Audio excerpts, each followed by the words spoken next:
Good morning বন্ধুরা, তোমরা সবাই কেমন আছো? আশা করি বন্ধুরা সবাই খুব ভালো আছো। আর আমার একটি নতুন ব্লগে বন্ধুরা সবাইকে স্বাগতম জানাই বন্ধুরা। আর এদিকে দেখো সব কাজবাজ মোটামুটি পড়েছিল, ছেলেকে রেডি করে দিয়েছি আগে স্কুলের জন্যে। তো আজ তো বন্ধুরা যেহেতু দোকান খুলিনি, তো বাড়িতেই আছি, তো অনেক কিছু ঘর দুয়ার তখন কী করি বলো তো, সব পরিষ্কার ঝরিষ্কারগুলো একটু বলতে পারো করি। তো ছেলেকে দেখো স্কুলে আগে পাঠিয়ে দিলাম রেডি করে, আর বাসি কাজ মোটামুটি সবই সেরে ফেলেছিলাম। আর এই যে দেখো ছেলে এখন বেরোচ্ছে, পাপাই ওর নিয়ে যাচ্ছে স্কুলেতে। আর আমি এখন চলো কাজবাজ সারবো, আর ছেলে আসলে একদম খেতে বসবো। তো এখন অনেক কাজ আছে বন্ধুরা, একদমই ভিডিও করব না। তো ফাইনালি দেখো বন্ধুরা একবারে কিন্তু আমি দুপুরের খাওয়া দাওয়া সব নিয়ে চলে এসেছি। বললাম যে এটা ঘর পরিষ্কার করব, তো অত ভিডিও আমি ঠিক করতে পারবো না, অনেক অনেক কাজ ছিল, অনেকটাই কিছু ঘরের সব পরিষ্কার ঝাড়াঝুড়ি বলতে পারো, সেইগুলো সব করলাম। আর এইদিকে দেখো রান্না হয়েছে লাল শাক বাদাম দিয়ে, আর তরকারি হয়েছিলো, ডাল হয়েছিল, আর ভোলা মাছের তরকারি করেছিলাম, চাটনি হয়েছে।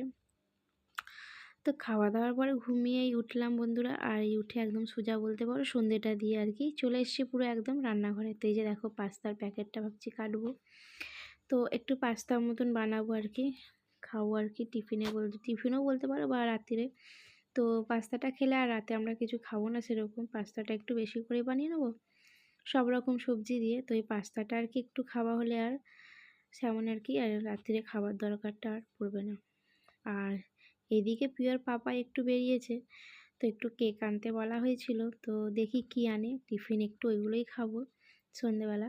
আর এই যে পাঁপড় আছে দেখো, তো একটু পাঁপড়ও ভাজবো। তো পাস্তা করব, পাস্তার সাথে একটু পাঁপড় ভাজা হবে। তো এই হলো খাওয়া দাওয়া হবে।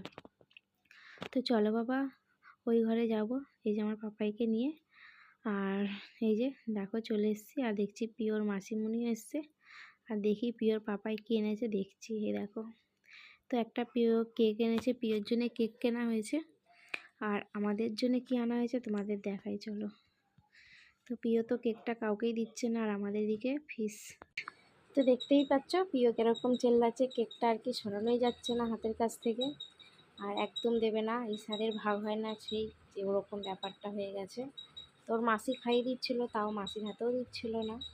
তো চলো বন্ধুরা ফাইনালি একটু টিফিনটা করে নিয়ে চলে আসলাম, আর পাস্তাটা হয়ে গেছিলো। আর এদিকে দেখো আমি পাঁপড় ভাজছি, পাস্তার সাথে একটু পাঁপড় খাওয়া হয়ে বললাম। তো চলো সবাইকে টাটা এখনের মতন।